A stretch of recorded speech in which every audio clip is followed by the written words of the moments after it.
time. On today's episode of Big Time, the podcast, brought to you by the Landscape Supply Center, our boys, the Russo brothers out there in Herman, Maine. Hey, it's that time of year. Don't let the name fool you. They just don't do landscaping. Snow removal, they've got you covered as well. Trust me, I've been out to the compound. I've seen all their toys. They can get the job done. On today's episode, though, back to business, we are joined by an absolute legend. He's our first All-State first team basketball performer. He's our first former D1 athlete. He is still the all-time leading scorer at Fort Kent Community High School. An absolute legend on the pod today. I'm very excited for this one.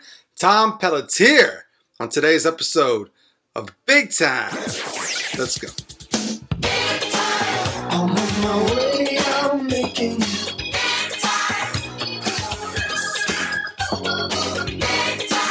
I got to make it show, yeah. All right, ladies and gentlemen, welcome to another episode of this podcast we call Big Time. We got a big time guest. This guy's name has come up a whole lot. People have been after me for a long time to get this guy on the show. Fort Kent native, still lives in the valley. We know him as Tom Pelletier. Tom, you can go ahead and say hello. Say hello to the crowd out there. Hello, crowd. Hi, Tom. Pleasure to be here. Yeah, so I was just explaining to Tom what a podcast is. This is Tom's first podcast, so that's good for me. I like being the first. Yes, like this is also Legs' first podcast, so we're breaking ground for a lot of the legends around here. So as I mentioned, from Fort Kent, born and raised, right? Yes. Born what year? How far back are we talking? April 9, 1956. Okay, so 62. A little bit different back then, I'm guessing, in terms of growing up in Fort Kent. A little bit bigger population. Town was a little bit more vibrant. Well, it was really a good time to grow up in Fort Kent because there were a lot of kids to play with all over the place. Right. I grew up on Meadow Lane, which is actually where I'm living now. Yeah. Oh, so it's the same house you grew up in? That is. Yeah. Yes. I'm back to my roots. Yeah. And I was talking to Dad too, because Dad did the show, and he was saying how back then it was just like neighborhood gangs, basically. So you just had a bunch of kids in your neighborhood, and that's who you kind of play with, and that's what you did growing up. Well, you met up with 8 or 10 kids in the neighborhood, and you chose sides to have a baseball game, and someone grabbed a bat with the butt end up, and you did hands on over hands until you decided who would be first captain and who would be second captain, and so chose up sides. Back then, I'm guessing baseball was the popular sport, right? That's when baseball was truly America's pastime. Yeah, absolutely, yeah. But basketball was important too, because everybody had a hoop in the backyard. So. Yes, that's one question I had, because I know UMFK brought, I think soccer came up here through UMFK, right? Like soccer was not around. Not really. It began at Fort Kent High School with a coach named Terry Carpenter. That was really where soccer began in the valley. And he kind of, it was brand new, right? Like prior to that, brand new, didn't exist. We didn't really know much about it. Yeah. He didn't either. He had played goalie at Ricker College, which is in Holton. Of course, it no longer exists, but it was. Oh, it was in Holton? It was in Holton. Ricker College. It was a private college. He was from that area. He had been a goalie in college. Yeah. And he was an English teacher here at Fort Kent High School. And he was a very competitive person. Right. And a really great motivator. And he started soccer, and immediately Fort Kent dominated Aroostook County. It totally dominated. So was soccer being played at other schools around the county at that time? Or? I think in the late 60s they started having soccer leagues. We never had football for whatever reason. And there was always potato harvest. And back in that day, everybody actually went to work at potato harvest, which was 3 weeks long. Mm-hmm. But my first memories of organized soccer, I never played it as a kid, before high school. Right. But was Fort Kent High School. Steve Johnson was Dr. Johnson's son, was a really strong player. And immediately Fort Kent was on the map with soccer. Of course, back then we were a big school. Class A back then? Yes. Yeah. And so they were, Presque Isle, Caribou, Holton, Fort Fairfield, Madawaska, Van Buren. Were all big schools with anywhere between 500 and 1,000 kids in them. So when Fort Kent, which was not known for sports, Right. was successful in soccer, that was a big deal. I noticed that right away. Right. So, were you the type growing up? Were you going to high school games and like watching the guys older Yes. than you? Yeah. Yes. Remember any names from back in the day, like standout players? Absolutely. There was a kid from Madawaska named John Libby. He was really good. Basketball player or soccer player? Basketball player. But the soccer player was this guy, Steve Johnson. Yep. But the basketball games was John Libby. And John Libby played in men's leagues all over northern Maine till he was well into his 50s. And he was an amazing basketball player. He played college ball anywhere? Or? I'm sure he did. I Yeah. can't remember where he did, Yeah. but he played. He was born in Fort Kent. Family moved to Madawaska. His dad probably worked in the mill. Yeah. And so the first time I saw a high school basketball game in Fort Kent, the place was packed. Fort Kent was playing Madawaska, and John Libby was the best player. And everybody from Fort Kent was booing him because he had switched schools. Right. He was a traitor. He Yeah. had moved to Madawaska. Yeah. And he was dominated the game for Madawaska. But How were the Fort Kent teams at that time, like prior to you? We have some pretty solid teams in soccer and basketball. well, they had soccer. They had solid soccer teams, but basketball we were always duds. Yeah. And they had never really had a winning basketball team because till around 1970, and they started getting better. And then my freshman year in 1971 was the first year Fort Kent ever made the tournament in Bangor, and that was the Class A Eastern Maine tournament. Yeah. That's what I have a hard time believing is that, like, especially with the soccer program, like being a brand new sport, and like you guys were like the first generation to go through it, but yet you got those teams were good back then. Is because of the coach. It's Terry Carpenter. Yeah. He was the kind of coach that he could make you run through a brick wall. Right. He totally make you want to play for him. He was a great coach, really competitive. And when he was on the sideline, he screamed the whole game.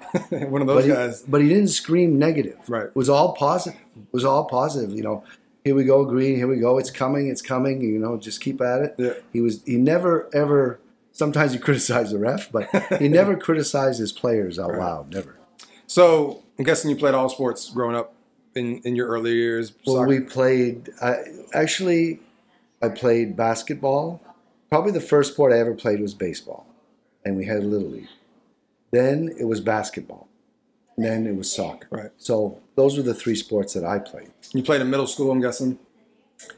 Yes. And you guys just played the same teams around here, like Eagle Lake, the St. Francis's. Well, yeah, because Fort Kent was an agglomeration, a community school with, there was still plenty of kids from St. Francis, kids from Eagle Lake, kids from Wallagrass, Soldier Pond. Instead of us competing in Caribou or Limestone or Madawaska, when in grade school we had our own SAD 27 league, Right. and each community had a grammar school, and so that's what we did. Yeah.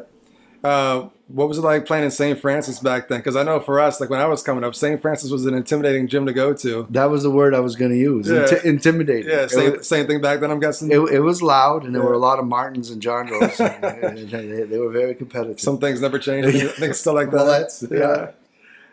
Were you going to UMFK games growing up too? I did. As Yeah. a matter of fact, now that you mention it, before I ever went to a high school basketball game, I went to college basketball games at Fort Kent State. It was called Fort Kent State Teachers College. I might have been 10 or 11 years old. Playing in the Armory? And they played in the Armory.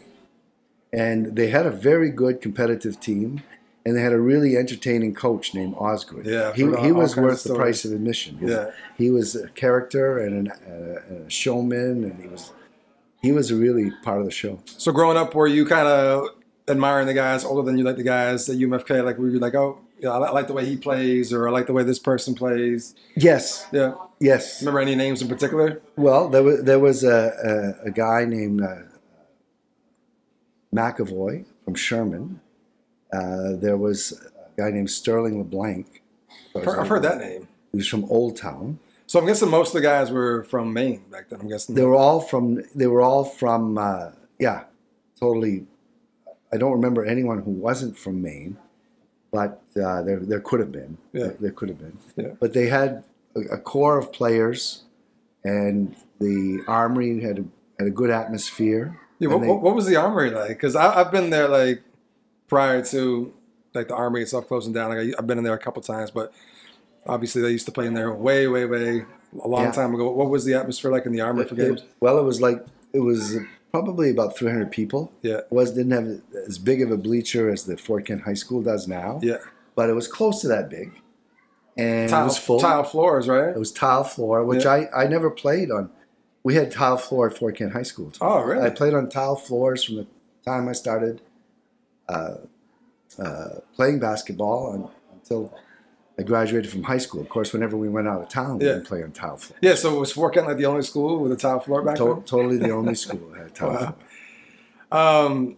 So you were a freshman in high school in what year? 71. 71. So what kind of teams were you coming into freshman year of high school? Like were you coming in and playing right away? Were you? I started 3 varsity sports as a freshman. Okay, so soccer, baseball, and basketball. Yes. Okay, so what was the soccer team like your freshman year? Well, it was a defending Aroostook County League champion. Yeah, so explain that. Explain the Aroostook County League Championship. What was that about? Because they don't do that anymore. Well, they didn't have. It's funny because soccer was still so new. Yeah. It was just developing, and we had the heel point system for basketball, but for soccer and baseball, you had the Aroostook League, and you had to win the Aroostook League to qualify for the playoffs downstate For soccer. and baseball. Oh, and baseball. Okay. And baseball. Okay. Yeah. So it didn't matter what class you were, everyone competed. Yeah, it was Prescal, Caribou, Holton. Prescal, Caribou, Holton, and then the Valley teams, Madawaska, Van Buren, were always the most important games for us in any sport. So who else was A back then? Like we were A, Prescal, Caribou, obviously. Prescal, Caribou, Holton. And for a year or two, Madawaska was even A, but not for long. Okay. Van Buren was B. So what were the soccer games like back then? I'm guessing different style of play than what you see now. The game has obviously evolved a little bit, but well, we didn't have the TV like now, Right. or the knowledge of really to develop skills. Yeah. It was basically boot and run. yeah, But we still had some good players could really head the ball and were good athletes. We usually won 5 or 6-0. oh wow, It's like the other day we were meeting. We were talking at the golf course, and one of the young girls who's playing for Fort Kent High School right now. We were talking about what a big deal it was for this Fort Kent High School beat Prescal in girls soccer at Prescal. back then that was a regular thing. Well, it was a huge deal. Yeah. And so I said to her, and I knew she wouldn't know, I said, I played 8 games in my soccer career against Prescal. You know what our record was? And she said, 0-8. I said, no, 8-0. Wow. So was it more so you guys were just really good, or was Prescal not the powerhouses that kind of became to be in terms of like the county and stuff like that? We had as good we had better players, but I got to go back to Terry Carpenter. He was the guy. He actually had before my senior year, we lost to Caribou 1-0 at Fort Kent. That was the first game in my 4-year career that we lost in Aroostook County. Ooh. And Terry Carpenter was very upset.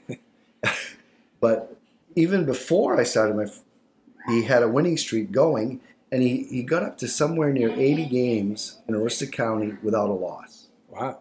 He had 5 or 6 ties, but he didn't have any losses. Yeah. Now, when we went downstate, we had more trouble, but we still were successful against downstate teams. Yes. How far were you guys traveling in terms of like your regular season schedule? I mean, obviously there's a ton of county teams, but were you guys traveling outside the county as well? Only if we made the playoffs. Right. Although we had, I don't know how it started, but we had a relationship with Falmouth High School. And one year, the Fort Kent boys, of course, there were no girls teams back then. You have to understand that. So the Fort Kent boys would go play in Falmouth in one year, and the next year the Falmouth kids would play up here. And they actually had the same coach, a guy named Halligan, until very recently. He coached there for 40 years. But other than that, every other year thing where we'd travel, the only time we'd ever travel for any sport outside the county was for the tournament. Yeah. So we'll break it down. We'll break it down into soccer and basketball. So we'll go through the soccer years and we'll get back to basketball. So that freshman year, like obviously you guys had a ton of success regular season in terms of taking care of business versus the county teams, but no state championships, right? During your 4 years. We won the Eastern Maine Championship. Which year was this one? My freshman year. There was a guy named Glenn Lamar. Oh yeah. Was our best player. Yep. And Steve Burkett, the principal's son. Bobby Netto was the goalie, and there were I think we were definitely undefeated. Yeah. When we got to the state final against Gorham. We played Gorham at Bowdoin College in Brunswick. Yep. And the game ended in a 1-1 tie. You guys go to penalty kicks, or they just called it? It was such a primitive state of soccer. After the overtimes, it was tied 1-1. They gave the goal ball to the team that had the most corner kicks. Wow. You remember what the count was? They dominated us. Yeah. They totally dominated the territorial play, partly because Glenn Lamar, our best player, fell on his head in the first half. Ooh. And we didn't know it then, but he had a concussion. Yeah. And he came up to me at halftime and said, "Hey, Tom, what's the score? Who we playing?" It's a little bit different back then. Well, would you please get with it? Please? Yeah. So they totally dominated the territorial play, but Bobby Netto played a great game in goal, and Rick Johnson, Steve Johnson's younger brother, made a goal for us somewhere in the game, and we ended up losing 1-1. When you guys would travel down, say like for the big games, like the state championship game, was there obviously distance or difference in the style of play, like with the downstate teams? Well, there was. Gorham definitely had more skill. Yeah, they had more skill, but we didn't get blown out. Right. Yeah, you guys held your own. Yeah. You guys, I'm guessing, were a physical bunch. Yeah, a little bit. Yeah. Were you the type that in the off season, summertime, were you working on your game? Were you working on your skills, or were you just playing? Well, in high school, I worked much more on basketball than anything else. Yeah, soccer not so much. Soccer, you just kind of showed up and played. There wasn't too much opportunity to practice, but basketball, there was more opportunity to practice. Yeah. And then when I was 15 years old, I started playing semi-pro baseball in Canada. So I had stuff to do. Yeah, at 15. About 15. Yeah. How about sophomore year for soccer? Another Eastern Maine championship? I'm going back, my freshman year, it was my sophomore year, and Glenn was a senior, that we made it to the state final. And we had that tie game with Gorham. Yeah. My freshman year, we won Aroostook County. We went to Waterville. We played Waterville High School, and they beat us. Yeah. In the Eastern Maine championship? Yeah. So it was sophomore year that we made the state final the first time. Going into junior year, were you guys bringing a lot of players back, or did you guys lose a lot of your talent? We lost a lot of talent, but we had a really strong team, and we made the state championship again against the same team. Yeah. So another thing I'm curious about is like nowadays, like with the youth sports, like there's a lot of like farm systems that these kids can kind of come up through, like all kinds of opportunities to play almost year round if they want.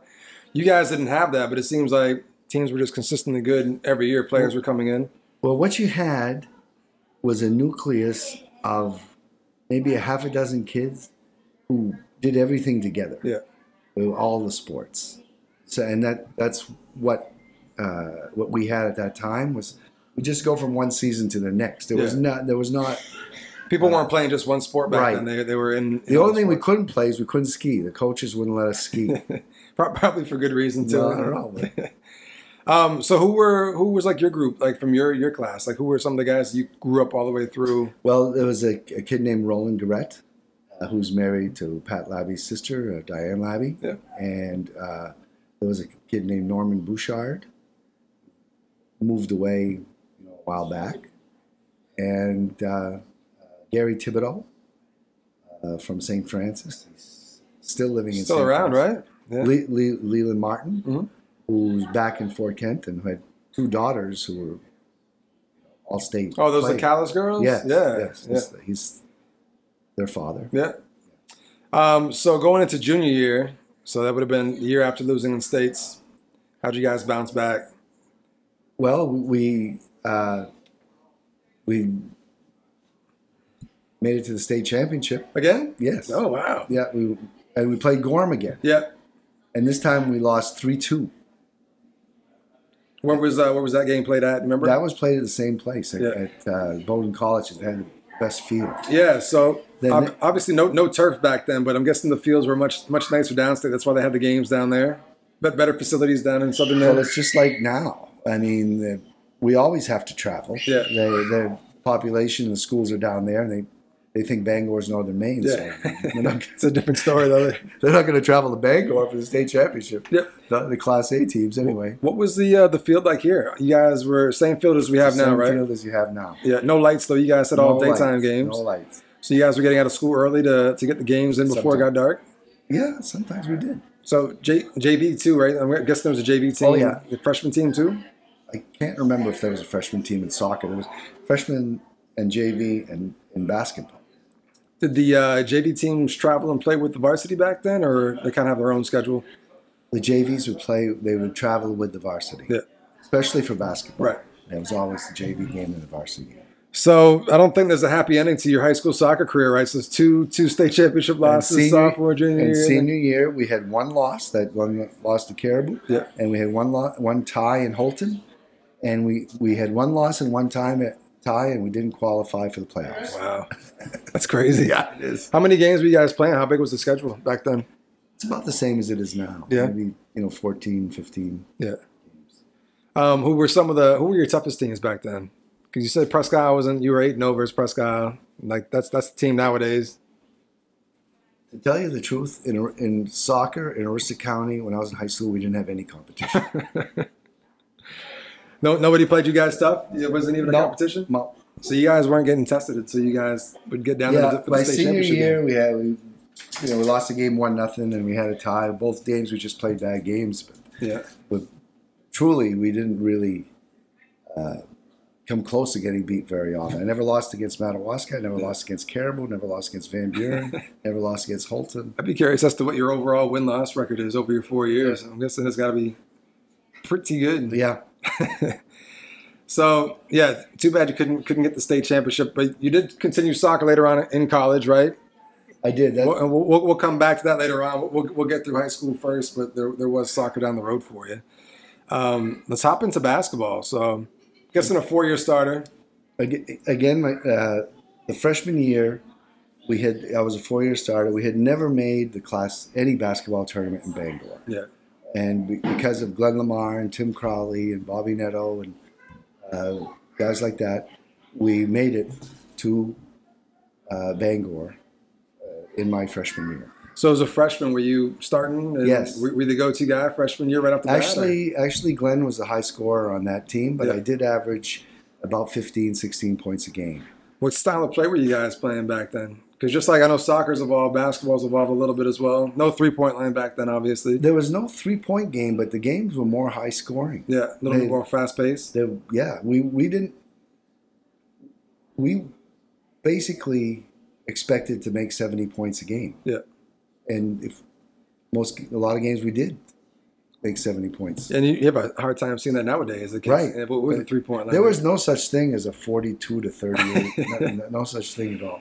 So you guys just more run and gun, or did you guys have a we just no structured We had offense? plays. Yeah. You would come down, and you had a play, and it was almost like being a football. You'd raise your finger in the air, like there was play 1, play 2, play 3. Yeah. And I was the one who called the plays, and we ran 3 different plays, and that was basically it. And other than that, it was fast break.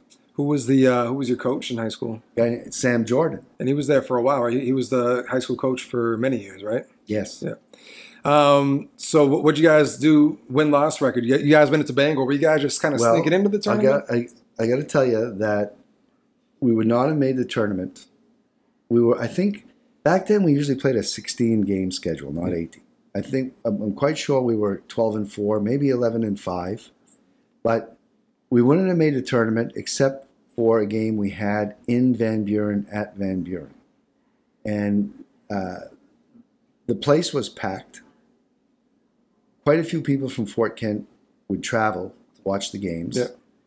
And we were losing by 1 point with 3 seconds to go.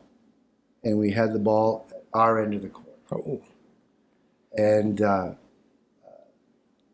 Coach Jordan was calm and cool, and he set up a play. It was basically a Hail Mary pass down court, like Christian Leitner catching the ball and turning around and shooting. Yeah.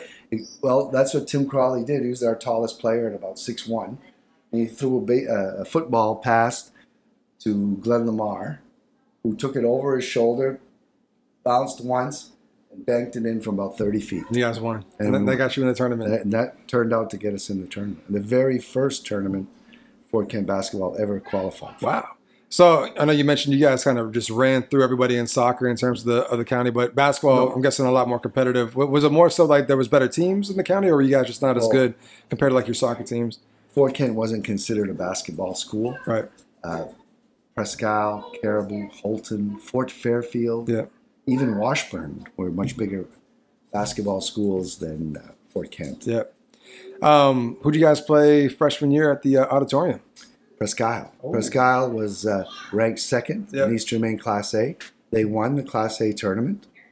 They went on to lose the state final, but we played Presque Isle at the tournament, and that's basically where that my name as a basketball player started, because I had one game.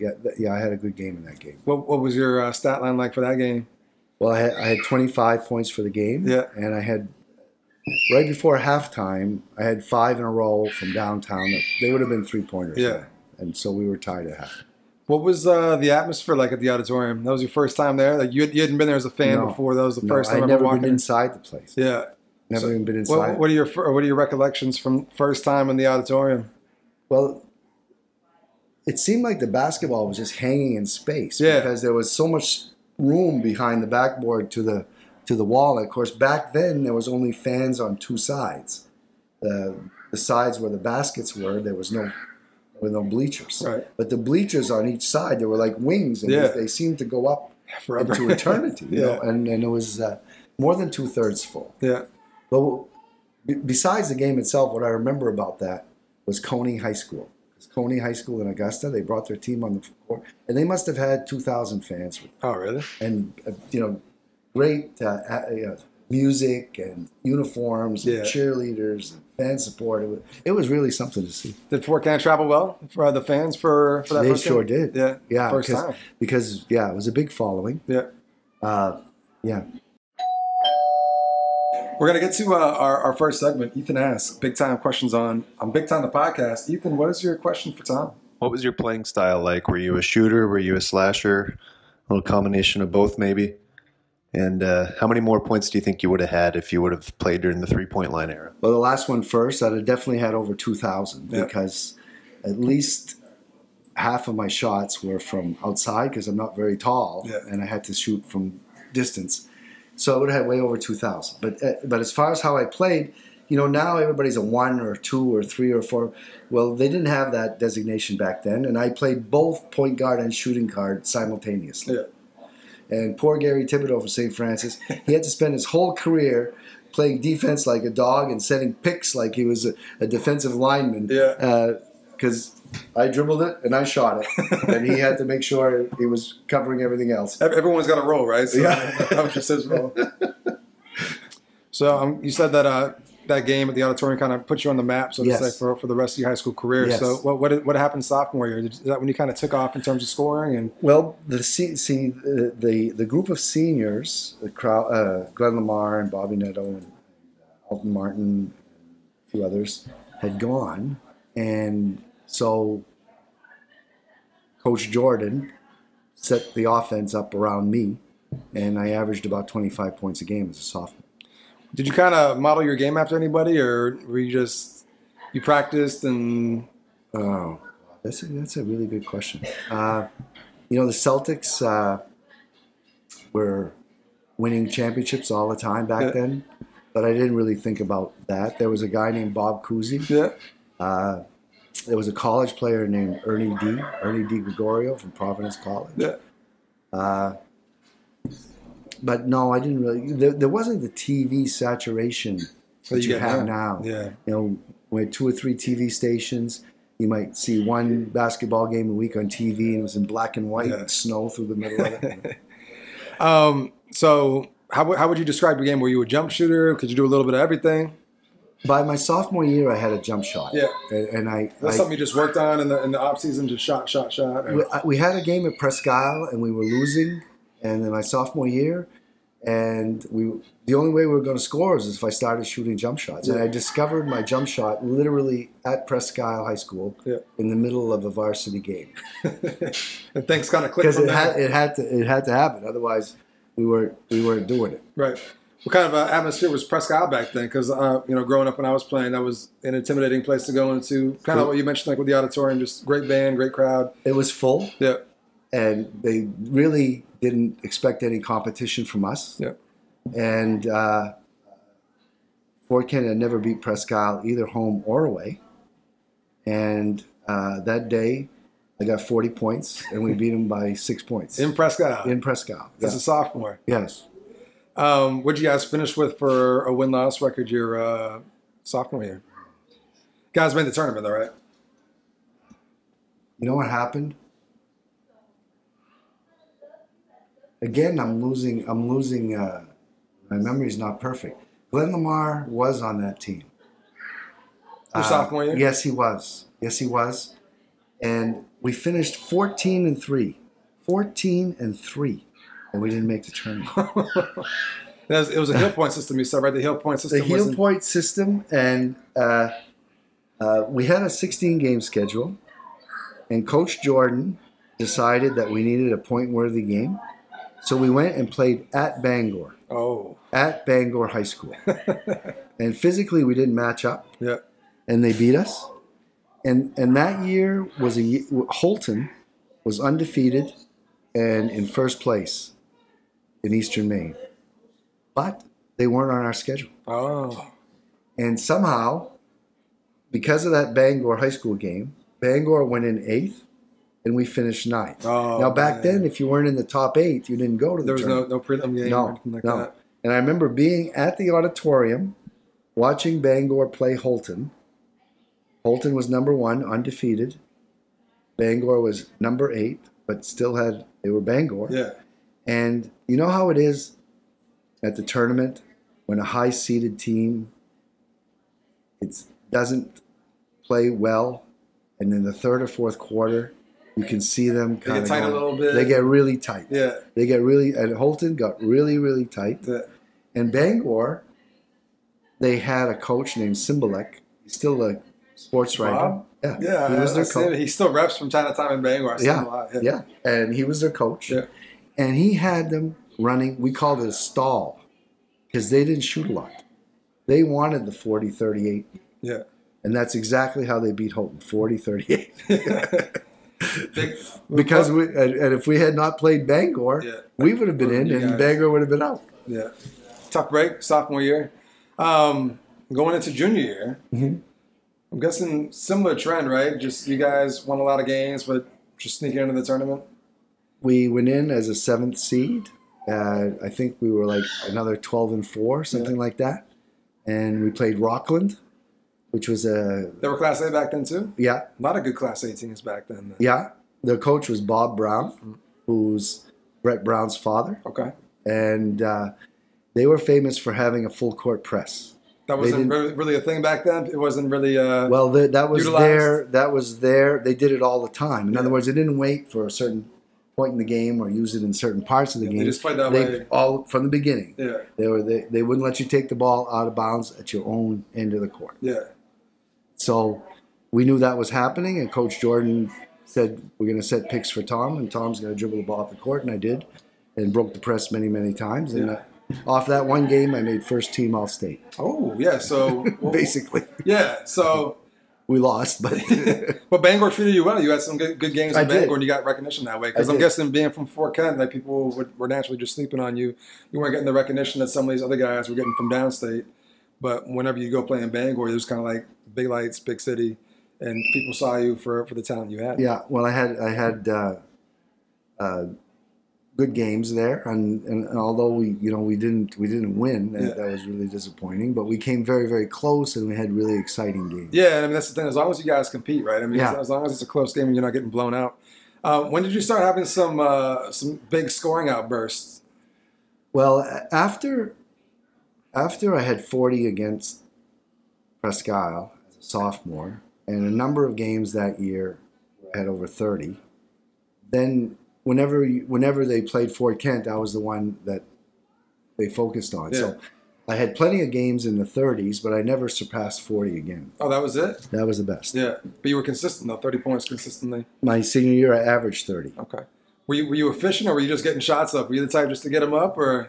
Well, one of the things, I had a jump shot, Yeah. but I also could create my own shot because I could dribble with either hand. Yeah. So I could beat a defender one-on-one and pull up and shoot a jump shot. Is that what you took away from Bob Cousy right there, dribbling with both hands? And Yeah, Yeah. I think so. yeah. So you mentioned all first team, All state. all state, your junior year, Yeah. senior year as well, right? Yeah. What'd you guys do senior year in terms of the season? It's like a broken record. We made the Class A tournament. We were like a lower seed, 6th, 7th seed. We played Stearns. Stearns was also a big powerhouse back then. Yeah. And I remember very well. They had two guys who did nothing else on defense but stand on either side of me. You ever get frustrated back then? I did. Yeah. In that game in particular. Yeah. So did Stearns beat you guys pretty handily that game? In the second half, we were tied at halftime, and they broke away in the second. Yeah. What was the atmosphere like at Fort Kent for home games? Because this would have been the first time that Fort Kent had good teams. It was sold out. A lot of times they had to close the doors before the JV game was finished. Yeah. And both sides of the court were filled, and they had chairs around it. So they had bleachers on the stage too? They did. Yeah. They did. But there was, we had guys like Leland Martin and Tommy Jandro and Gary Thibodeau and Bouchard, Norman Bouchard and Roland Garrett. So it wasn't a one-man team. Right. I was the focus on offense, but Yeah, it was other guys- not a one. Yeah, The other guys that were capable. a lot of guys averaged double figures, and we played exciting, fast-paced basketball. All right, we're going to get to round two of Ethan Asked Big Time Questions. Who was the biggest rival at the time as far as complete teams go, as far as even just a single player? And who was your favorite team and person to play against? I think that the biggest rival of Fort Kent High School in every sport was Madawaska. Yeah. We really did not like each other. And the coaches, the respective coaches, really did not like each other. Yeah. But for me, I've always measured myself against Presque Isle and Caribou because they were both big Class A schools. They had won state championships and Eastern Maine championships in Class A. And those were the ones I measured myself against. Yeah.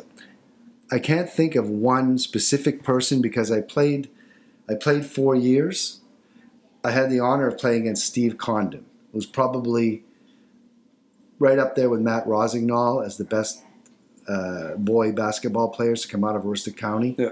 But I only played against him for 1 year. But I'd have to say he was the best high school basketball player I ever played against. I'll add on to that. What was your favorite gym to go play in? Like, what was the favorite gym to, like, which one got you excited? That's easy. Caribou. Oh. Caribou was the atmosphere there was unbelievable. Yeah. You know how big that court is with both sides? Yeah. Good band, too. A good band. Imagine both sides completely full. Yeah. Completely full. I remember the first time I played in Caribou, the student body was on one side. I was guarding a guy taking the ball out of bounds in the first quarter, and the whole student body was standing up screaming CARIBOU. And I could feel the sound waves going through my body. Yeah. It was very cool. Yeah. You don't get that anymore. It's not like that anymore. There's just not enough people. Yeah. Back then, was there any like postseason All-Star games? We had, they did not have the McDonald's high school thing, but there was a league that was started. I think it started in Caribou, and I would play postseason with kids from Caribou and Presque Isle, and we would travel all over the state. It was called DeMolay. Oh. It's kind of like AAU before AAU. It was just really a couple of tournaments. Yeah. But that must have been fun, though, just to kind of get out of the north, out of the county, get downstate, play against players from Southern Maine. And, Yes. Yeah. And to play with the ones I had played against during the season. Yeah. You know, that was the part that was really fun. So you graduated as the all-time leading scorer for Kent Community High School. Yes. Record that still stands. It does. Yeah. Remember what the number is? What the final tally was? Well, they gave me a ball, and it's at the Maine Hall of Fame in Bangor right now. It had 1,768. All with no three-point line. No 3-point line. That's good, and it's a record that still stands today. So we mentioned that you did play college sports, but it wasn't basketball. You consider yourself a better basketball player or a soccer player? It depends when you're talking about. I mean, in high school, clearly I was a better basketball player. Yeah. When I went to college, I knew that I wasn't going to be an NBA basketball player. And after my freshman year in college, I knew I wasn't going to be a Major League Baseball player. So I thought, well, I'll go into soccer. Maybe I'll be a pro soccer player. Yeah. Were you getting recruited for basketball at all out of high school? Well, I was recruited by the University of Maine. Yeah. Skip Chappelle, who was the coach, is probably the only UMaine coach who came to Fort Kent to I would think so. see somebody play. I got recruited by Colby quite heavily.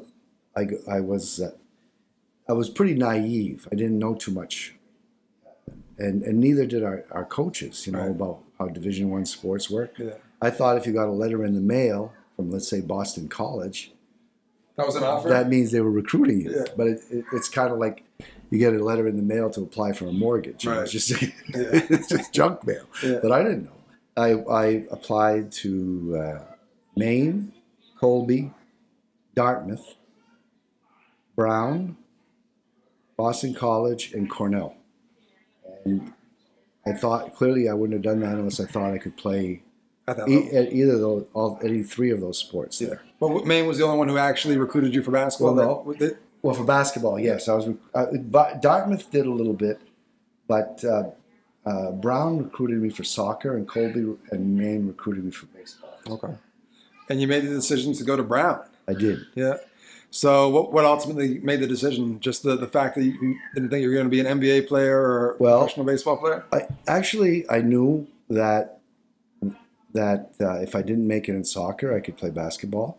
And I definitely wanted to, by the time I was 18 years old, I was really into baseball. Yeah. And I was pretty good at it. And Brown had had a Final Four D1 soccer program the year before I went there. And they had the #1 draft picked in major leagues off their baseball team. Wow. So I said to myself, well, if I get in there, I'm going to give it a shot. Yeah. So I did. And where's Brown? That's in New Jersey? Providence, Rhode Island. Providence, Rhode Island. It's in the Ivy League. What was D1 soccer like back then? Well, I clearly didn't know what I was getting into. Yeah. It was way in over my head. Yeah, different style of play, different style athlete, different level of play. Totally. Yeah. But they had one thing that saved me, which was they had a freshman team. Oh, okay. And I was able to develop as a freshman soccer player so that by my sophomore year, I could play at that level. Yeah. But because we had no exposure to TV and not pro soccer either, I had no idea what I was getting into. But we had several All-Americans and played in national championships. So Worked out okay. I learned how to keep up a little bit. Yeah. Did you get playing time, or were you? Well, I was the leading scorer on the freshman team, Okay. soccer. Yeah.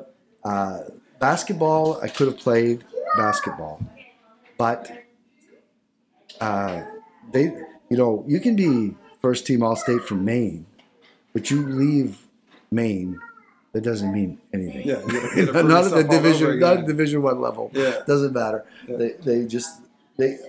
I would have made their team, but I said, well, I'll play baseball instead. Yeah. And I did play baseball. So you're on the baseball team and soccer team. Yes. You play intramural basketball. I did. Yeah. And that's the other reason, one of the other reasons I didn't push too hard to be a D1 basketball player was because there were guys off the football team in my intramural league who were way better at basketball than I ever saw anybody in Maine play. Yeah. Yeah. What was your 4-year career like? So you mentioned a couple highlights. So you said you played in a national championship game. Well, we played the highlights were as a sophomore, we made the final four, and we won.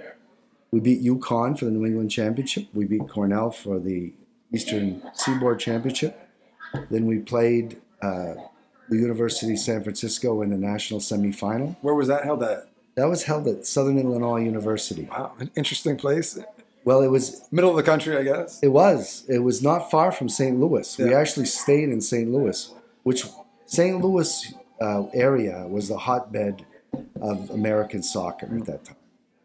And their school, St. Louis University, was kind of like the UCLA of college soccer. Okay. UCLA dominated college basketball. And so SIU, which made the Final Four, had a lot of players from Missouri, from St. Louis area. Yeah. But they had the national... And in that Final Four, there was San Francisco University, there was Southern Illinois University, there was Howard University from Washington, D.C., which was defending national champ, Yeah. and there was us. Yeah. And we played San Francisco, and a really close game. We lost 2-1 in double overtime, and we had a really good chance to score right before they did. And then in the championship game, they won. They beat SIU 5-0, and we beat Howard 2-1. Yeah. So after that experience, I decided I was a soccer player. Yeah. And even though maybe I was, maybe I wasn't, but I decided that's what I was wanted to do. Of course, all of my friends at that point were soccer players. Yeah. So after college, did you pursue it professionally? Well, I had 2 more years to go. Yeah. And my junior year, I started on the varsity, but I had problems with growing muscle pulls and things like that. And it wasn't a very good year. But then senior year, I was elected co-captain. And my co-captain, who was from St. Louis, Missouri, before we graduated from college, he was playing with Philadelphia in the North American Soccer League. So he went straight from college ball to the highest level of pro ball that existed in the United States. Yeah. I thought I could do that too. Yeah. You give it a try? I actually didn't, because in September of my senior year, 1978, we were playing St. Louis University at home at Brown, and I had a knee injury. And it turned out that it was a torn cruciate ligament. Yeah. And I didn't have time or the opportunity to come back. They asked me, you're eligible to redshirt. You can play another year. But at that point, I had 2 little girls, and I knew my knee was not going to be the same. And to play top level, I had to be 100%. Right. At 100, what I noticed about the top athletes at Division I was there were a lot of guys like me who, if they played really hard, their hardest, could compete. But then there was another level. Yeah. Some guys who just had it. And even playing 75, 80%, they could dominate. I played with a guy who won the Heisman Trophy for college soccer. Played with a guy who went straight from the Brown soccer team to the U.S. national team starting. Yeah. I didn't realize that Brown had that good of a soccer program. We did it we did at that time. It was either Brown or UConn that won New England every year for all that. So didn't go the pro route, but you did get a degree, I'm guessing, from Brown, right? An Ivy League degree? I did. In what would you graduate with? Well, I graduated with a history degree, basically, and my backup plan was basically to go to law school, although I did apply and get interviewed for the head coaching soccer job at the University of Maine. Oh. I would have done that. Yeah. But I didn't want to. I wanted to continue at a high. You wanted to still play at that point? Yeah. Or just be at a higher level? I didn't want to coach high school that way. Yeah. I just didn't want to do it. So when did you come back home? When did you come back to Fort Kent? Only after, I married Ruth Labby, Yeah. Legs Labby's daughter. Yeah. We had twins when I was a senior at Brown, Danielle and Heather. And after law school in the AG's office in Southern Maine, we came back to Fort Kent. And have you been here ever since, or did you leave again? Well, I've spent a lot. I spent a lot of time working in Caribou. Well, I did work in Caribou for most of my legal career. Yeah. And I lived in different places, but Mostly in Fort Kent. My daughters, all three daughters, grew up here, went to high school here. I coached them in Little League sports. Yeah. And, yeah, I can't remember exactly how old you are, Tom, but you... I'm a little bit younger than they are. Yeah. But you mentioned like part of the reason for not taking the UMaine job was you wanted to just be part of like a very high level. Yeah, well, actually, I would have taken it if they offered it, but they didn't offer it. Right. So when you came back here, like, were you still playing like pickup basketball? Oh, absolutely. Yeah. So you still played ball when you came back? We played. I played soccer in the summer and basketball in the winter. But I was never the same after I had the knee injury. I had to guard it. I could play about 80%. When you came back and you were playing pickup basketball, were guys coming at you a little bit harder because they knew who you were? No, I don't know. I really can't say that. Yeah. I got a segment here. I'm going to get to the serious segment of the podcast. It sounds a lot more serious than what it really is, but the segment's called "When You Die, What Jersey Do You Want to Be Buried In?" So you have a couple choices to pick from. You got your Fort Kent jerseys, you got your brown ones. Which one would you take to the grave with you? Which one means the most to you? I'll go with number 15 for Fort Kent High School basketball. Basketball jersey. That's a good choice. And it's in the trophy case right at the high school. Still, Yeah. It's on display.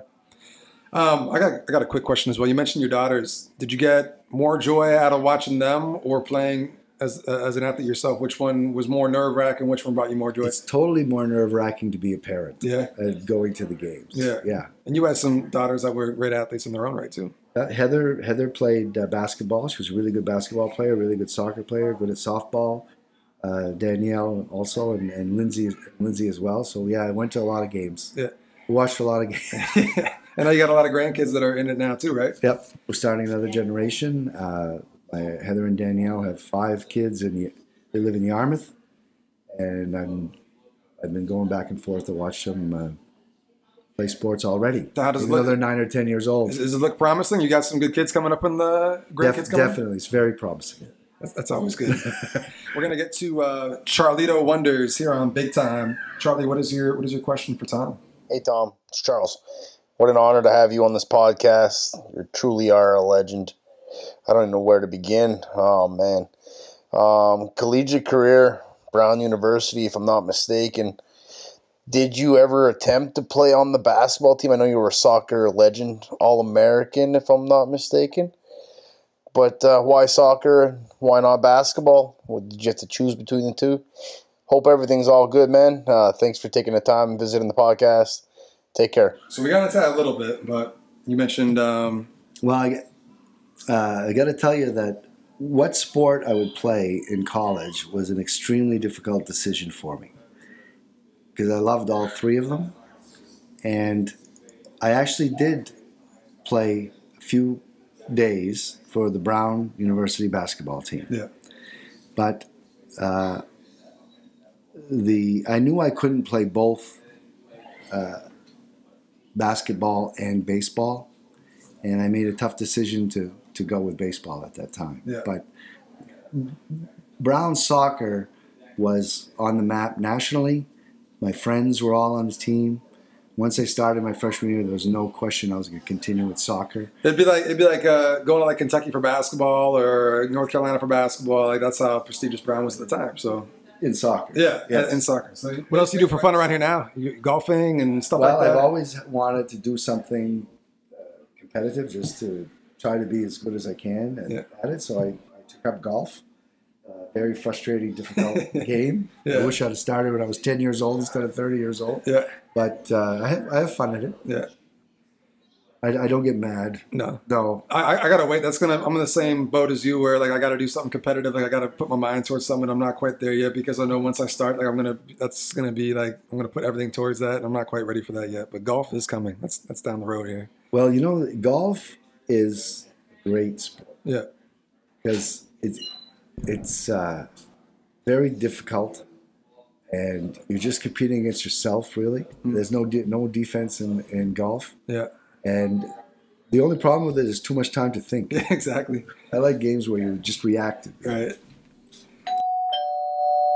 We're gonna get to our last round of Ethan Ask. Ethan's had 2 really good questions so far. Ethan, what's your last question for Tom today? Who wears the knee braces better, you or Joey Bard? Definitely Joey Bard, because he's still playing and I'm not. Yeah, you mentioned that you played pickup basketball when you kind of came back to Fort Kent. What was Joey like? What was Dad I like? played a lot with your dad, Yeah, and he was actually really good to play with because he hustled, he played defense, and he set himself up in the high post, Yeah. and he was just a really good teammate because he did everything that you could ask of anybody to do, and he's still doing it. and he's still doing it. Way beyond. My last basketball game, I was 44 years old. Yeah, and he's still going at 60. Yeah. Well, that's going to do it. That's all I had, Tom. I want to thank you for coming through and doing this. Like I said, we had a lot of people that were asking to get you on here. You're a big deal around these parts. So people still, they know the name, they respect the name. So this was big for us. You're giving us a sort of a sense of legitimacy. Yeah. Well, I think that the big takeaway from my era is that before 1970, except for maybe skiing and wrestling, Fort Kent was not known for sports at all. At all. And with the team sports in my era, we put our school and the town on the map. Yeah. And those banners are still in the gym with them. They still got all the, unfortunately, the runner-up banners, unfortunately, but at least you guys put Fort Kent on the map. So Terry Carpenter had 4 state final soccer losses. Yeah. In other words, another way to look at it is he had 4 Class A state championships in Eastern Maine. Yeah. But back then there was a football team called the Minnesota Vikings, and they lost the Super Bowl like 4 times. So and I'll say this, I know you're wrapping up, but when Fort Kent High School won the first state championship in soccer, Tom Labby's year, 7 years ago now, Terry Carpenter was there at the game at Hamden Academy. Yeah. He was there. Yeah. And a lot of us who played for him were there. Yeah. And he was the happiest guy in the place. That was the state championship. When Fort Kent finally won a state That was for championship. him. Well, once again, thank you for coming on, Tom. That's gonna do it. Make sure to go check out the older episodes on YouTube and on iTunes, and we're gonna have some more big time episodes coming up shortly. So stay tuned.